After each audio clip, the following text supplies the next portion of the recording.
los mensajes de corte y de interferencia realmente. Bueno, esperemos que no sea algo hecho adrede y que finalice. Sí, esperemos que, la verdad no es la primera vez que nos ocurre, así que esperemos que se tomen cartas en el asunto, como se dice habitualmente. Bueno, si las interferencias no le impiden, muy probablemente ahora en un ratito nos enteraremos si el 23 de este mes, en el Congreso Confederal de la CGT, se decide o no un paro general. ¿Por qué? Porque tenemos en el piso a los 3 secretarios generales de la CGT. Bueno, avisarles que Palazzo los apuró recién, ¿eh? Dijo que noviembre ya es muy tarde, que tiene que ser ahora el paro. Bueno, los había apurado antes Pablo Moyano, por eso vamos a hablar ahora enseguidita. Bueno, buen programa, ¿eh? Gracias, Chau, hasta Gato. luego. Bueno, formalmente les doy la bienvenida, nuevo programa Desafío 2016 aquí en C5N, segunda temporada, programa número 27. Saludo a los 3 primeros invitados, Carlos Acuña, Héctor Daer y Juan Carlos Smith, los 3 flamantes secretarios generales de la CGT. Está formulada la pregunta. El 23 en el Congreso Confederal, tengo entendido que se realiza ahí en la sede de Azopardo. Sí. ¿Perciben, palpitan que se va a definir paro general o no? Palazzo y algunos columnistas, entre ellos Silvestre. Y otros dirigentes, Y ¿no? otros dirigentes, porque Silvestre ya en varias ocasiones ha emitido su opinión, es decir, hace la pregunta formulando su propia afirmación. Si nosotros vamos a ir a un comité central confederal, donde realmente hay una actitud bastante afín a que haya una protesta generalizada. No hay ningún sindicato confederado que no haya expresado su malestar por lo que está ocurriendo. Pero vamos a escuchar al Comité Central Confederal y en razón de eso vamos a tomar una decisión. Vale decir, nosotros venimos de la marcha del día 29, donde emitimos el documento del camino hacia la justicia social, y después del 5 de agosto, donde declaramos aquel documento que decía de mal en peor. De modo tal que todas las reuniones que estamos teniendo son para simplemente ir advirtiendo a todos los sectores de la comunidad que existe este malestar que acabo de mencionar.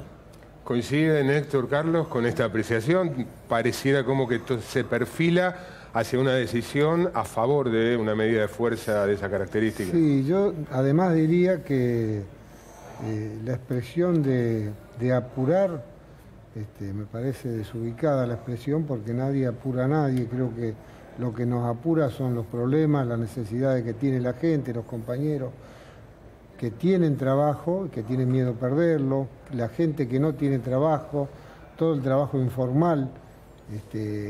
Estamos todos preocupados.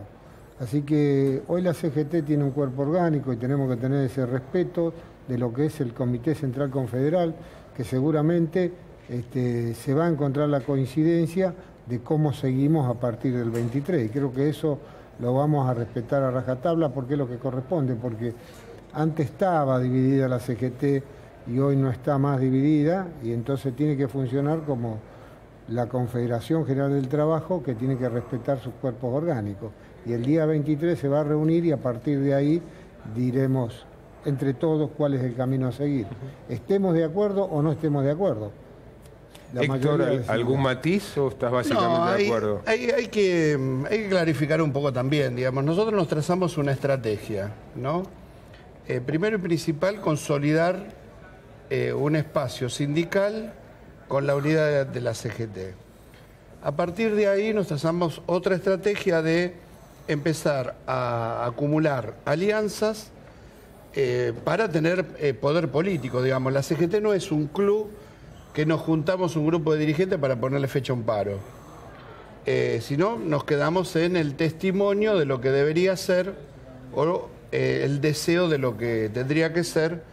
Y cuando uno se plantea estas cosas, se está planteando concretamente, interpelando al poder de turno y decirle: nosotros creemos que hay que hacer determinadas transformaciones. En el camino a esos objetivos, el paro es uno de los instrumentos. Por supuesto, digamos, en el medio también hay un debate social que hay que consolidarlo.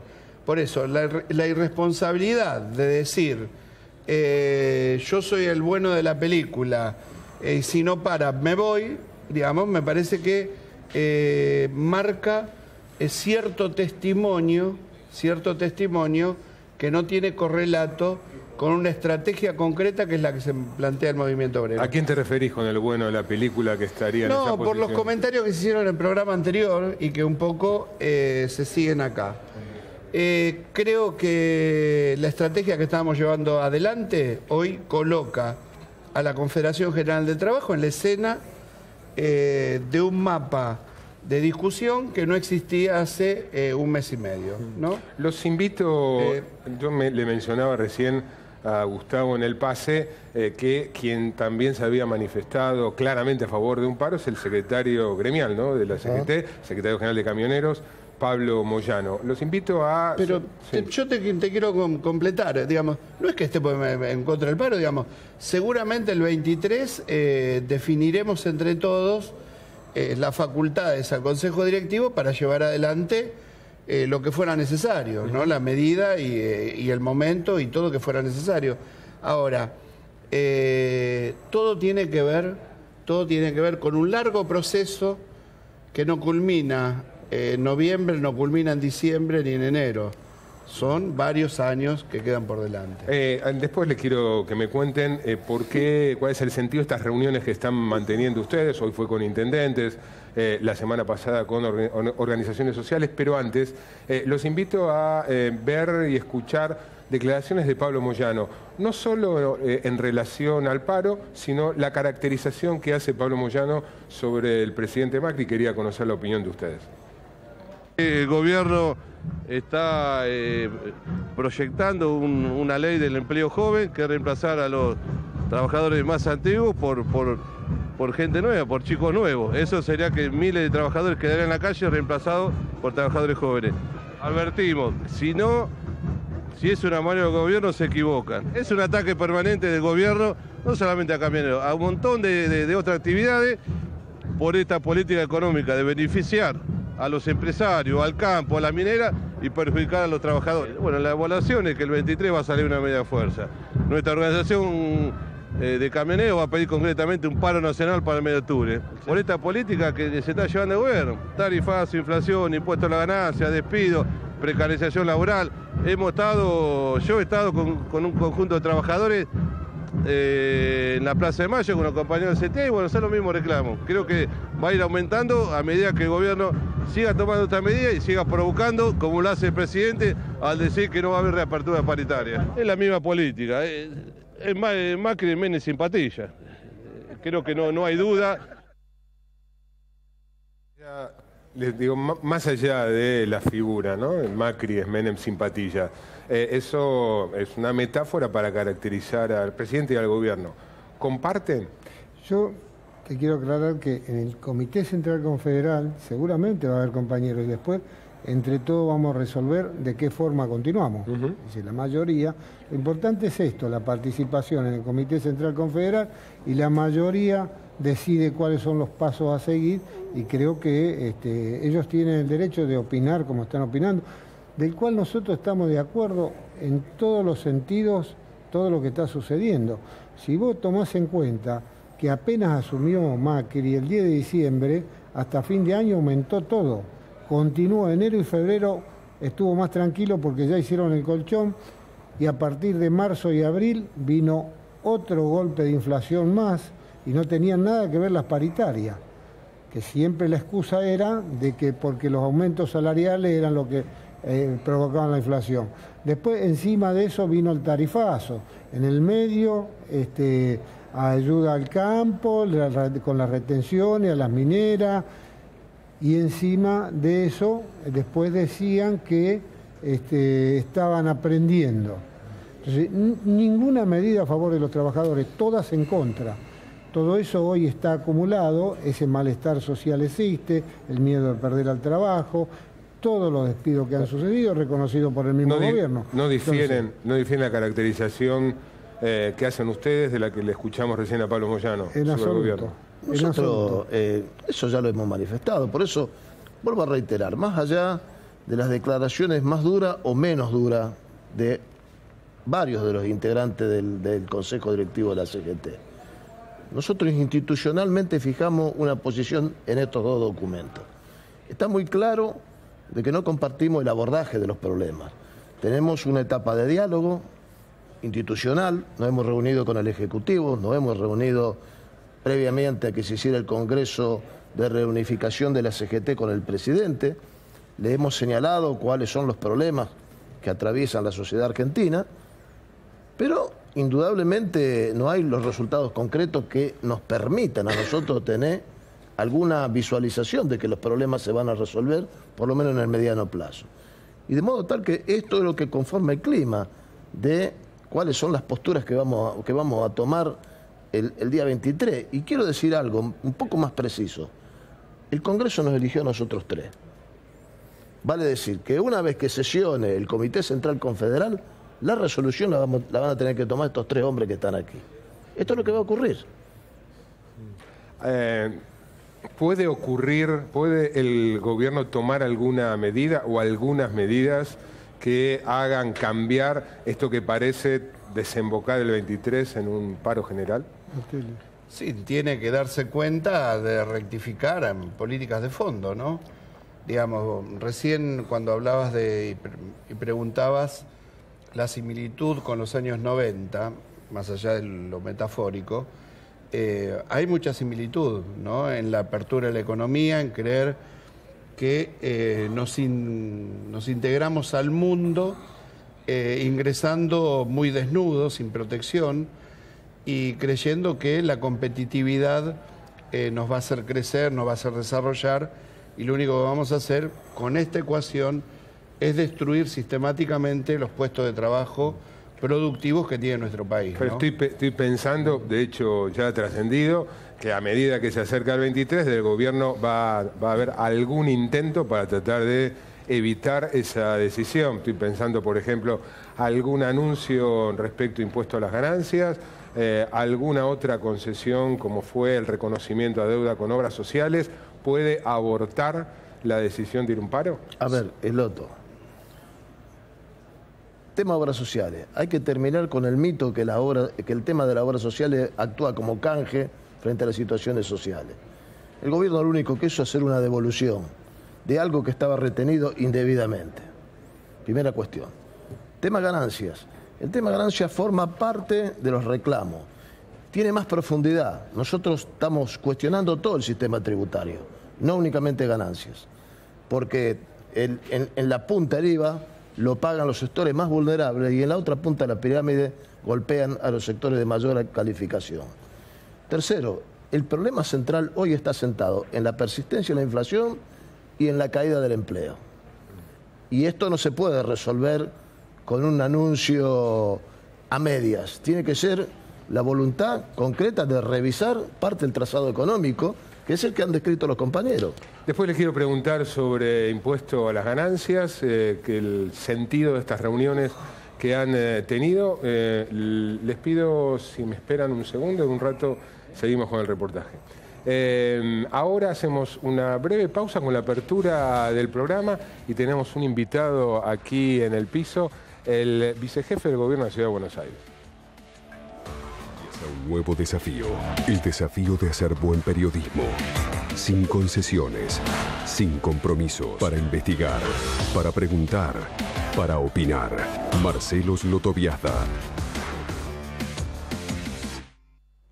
Bueno, estamos aquí, vamos a interrumpir el reportaje con los tres secretarios generales de la CGT, con Diego Santilli. Diego, gracias por venir. Buenas noches, ¿cómo estamos? Recién decía Juan Carlos Smith que el gobierno, el malestar del movimiento obrero, de la CGT en particular, está focalizado en la persistencia de la inflación, la caída del empleo y en la recesión. Estamos cumpliendo 9 meses de gobierno Mauricio Macri. Esos son puntos destacados de un balance no del todo positivo. ¿Qué opinás? Son puntos destacados de un balance de muchos años, 5 años de no crecimiento, 5 años de no crecimiento en la Argentina, 5 años de falta de generación de trabajo, 5 años de inflación alta durante muchos años. Entonces digo, sí, es un diagnóstico, por supuesto. Está transcurrido 9 meses ya, Diego. transcurrieron 9 meses, pero para dar una solución de fondo, que una solución de fondo no significa un parche para hoy y un problema para mañana. Una solución de fondo es generar trabajo sustentable, que haya mucho más empleo y que ese empleo sea perdurable en el tiempo. Y para eso hay que hacer las cosas de fondo, hay que sembrar esa semilla que va a germinar un tiempo más adelante. Pero sí no quiero dejar de decir varias cosas, porque el reclamo de los jubilados era el reclamo de las centrales trabajadoras. Y el presidente tomó nota de esa situación y resolvió algo que no resolvió ningún gobierno popular ni nacional en la República Argentina, que es la restitución histórica a los jubilados, que no pueden ser que hagan 10, 12, 13 años, 14 años de litigio para cobrar una jubilación digna. El tema de la inflación, claro, había que tomar el toro por las astas, siguiendo el diagnóstico, había que tomar el toro por las astas. Hace 3 meses que la inflación empezó a caer fuertemente, 4 el mes de mayo, 3 el mes de junio, 2 el mes de julio, y ahora estamos con una inflación, digamos, si no computamos las tarifas, por debajo de un punto. Entonces, todos los temas, el presidente, de la agenda que las centrales gremiales venían planteando hace muchos años, lo fuimos abordando.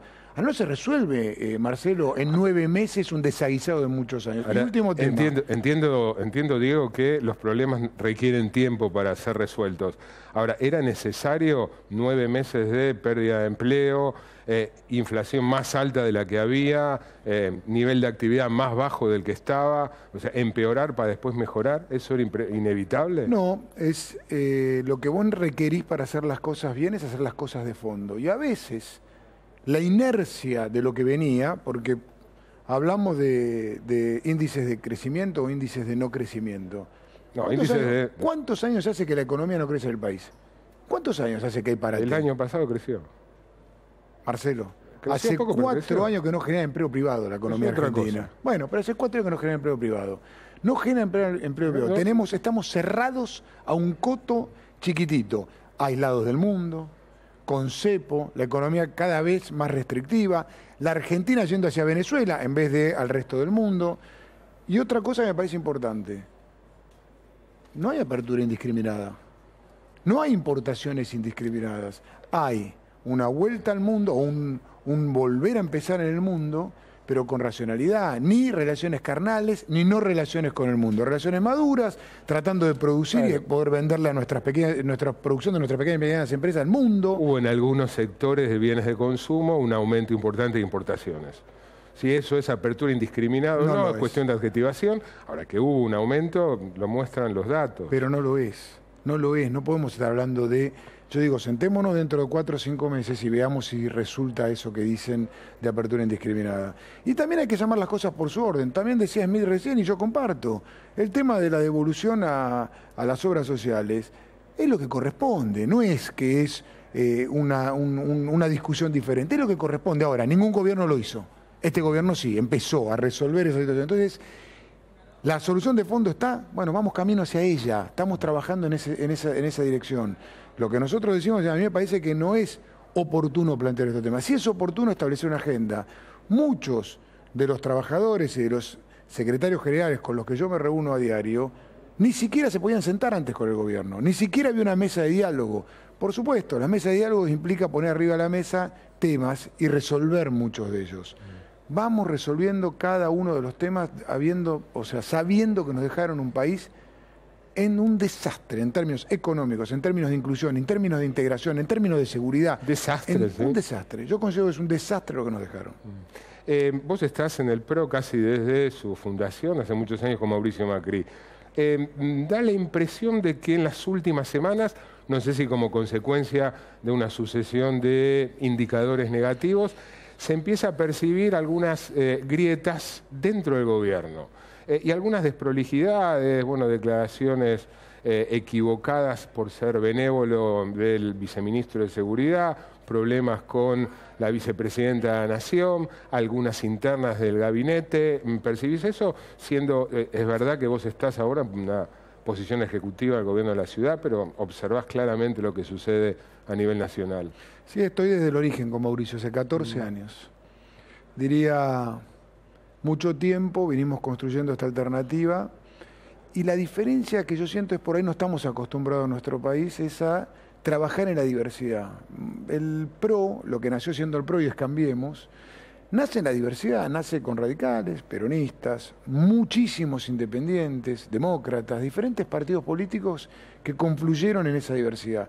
Y eso significa que muchas veces tenemos opiniones diferentes. Y la diferencia que nosotros tenemos es que tal vez las decimos y eso nos hace trabajar en la diversidad. A mí me parece que es muy rico eso, poder entender que hoy en Cambiemos tenemos visiones distintas. A veces tenés una Carrió que plantea sus opiniones y son válidas y valederas. Lo importante es que al final del día todos juntos trabajamos para resolver los problemas de los argentinos. Pero también, es distinto, ¿no? Ese no es común. Sí, pero además del estilo, sucedieron 2 o 3 desprolijidades, nuevamente por ser generoso con el término, papelón del viceministro de Seguridad, la vicepresidenta involucrada en un caso de sospechas de irregularidades en el manejo de fondos, cierto desorden en el Poder Ejecutivo Nacional. Yo no siento un desorden, yo lo que siento es que son tantos los temas, tantos los aluviones diarios, tantos los temas por resolver, que uno avanza con firmeza en muchas cosas importantes, pero la política tradicional no está acostumbrado a decir, por ejemplo, avanzamos con el CEPO, lo resolvimos, avanzamos con integrarnos al mundo, lo resolvimos, avanzamos con la restitución histórica a nuestros jubilados y lo resolvimos. Topamos con tarifas, corregimos. El ser humano se da cuenta si avanza y puede corregir, rectificar, mejorar. Y eso es de ser humano. Y es bueno, es razonable. Yo sé que en otras épocas, cuando uno topaba con algo complicado, doblar la apuesta. Total, vamos para adelante. No importa qué pase al país. Eso es lo que yo siento que se hizo muchas veces desde el kirchnerismo, por ejemplo, en sostener cosas que nos llevaron a frustraciones, a no resolver los temas. Vos fijate, el primer periodo del kirchnerismo, los primeros 4 años, se buscaba el superávit, se buscaba la integración, se crecía como país.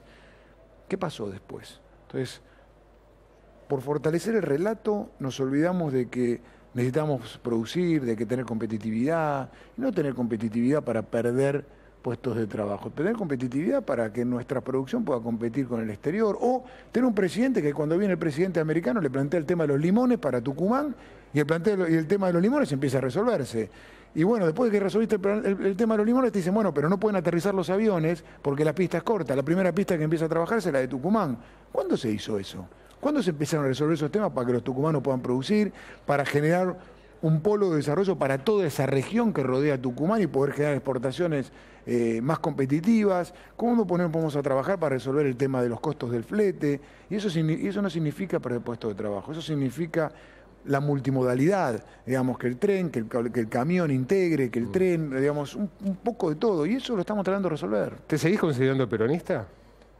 Mi ADN es peronista, pero mi familia es pro, siempre lo digo. Yo hace 14 años estoy con Mauricio, creo que es una oportunidad extraordinaria en la Argentina de ver los sueños hechos realidad, de ver que los sueños de los argentinos se puedan cumplir. Yo siento, a ver las imágenes. No me queda claro, ¿te seguís considerando peronista? Mi ADN, mi sangre, nací en una familia peronista, pero yo siento hoy que soy pro. Estoy desde que empezó Mauricio y espero terminar con él. Y la última, Diego, que... O sea, terminar mi carrera política, no que bajo ningún aspecto pienso en otra visión fuera de Mauricio Macri. Contame alguna diferencia en el estilo de gestión. Vos trabajaste con Mauricio en la ciudad y ahora con Horacio como jefe de gobierno. Tuvieras que subrayar una diferencia de estilos, más allá de cuestiones personales, estilos de conducción.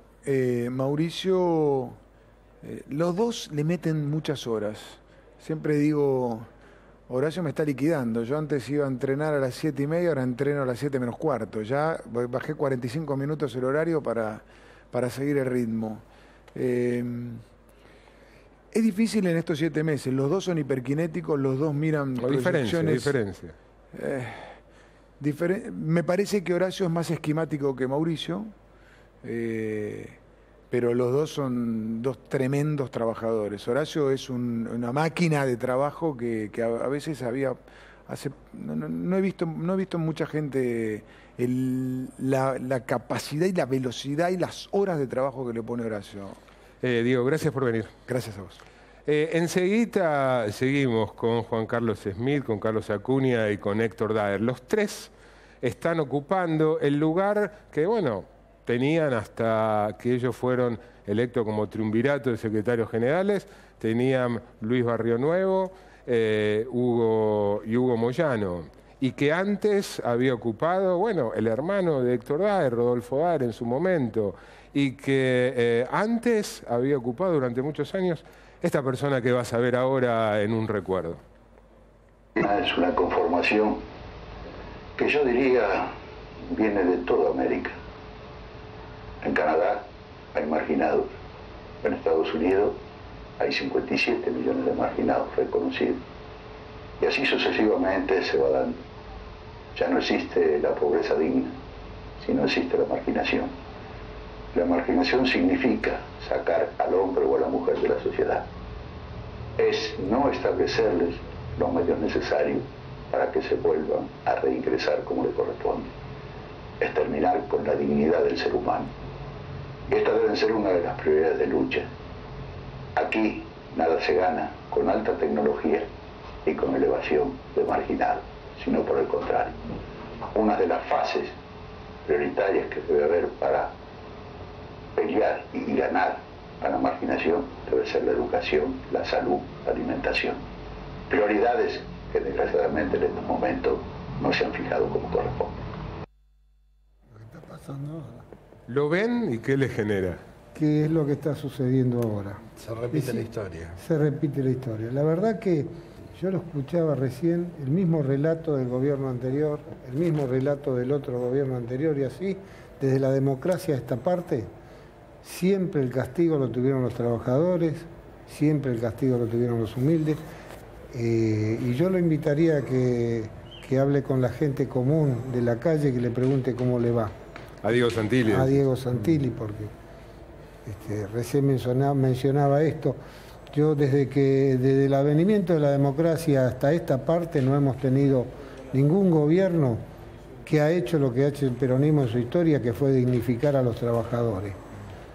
En esta democracia todavía no tenemos ningún gobierno que sostenga tan siquiera eso, no, todo lo contrario, quieren avanzar sobre la dignidad de la gente que trabaja. ¿No te entusiasmaron ni a vos los primeros años ni de Menem, ni los primeros años de Kirchner, siendo... En absoluto. Ninguno de los dos. A ustedes dos sí, ¿no? Los primeros años de Néstor Kirchner estaban...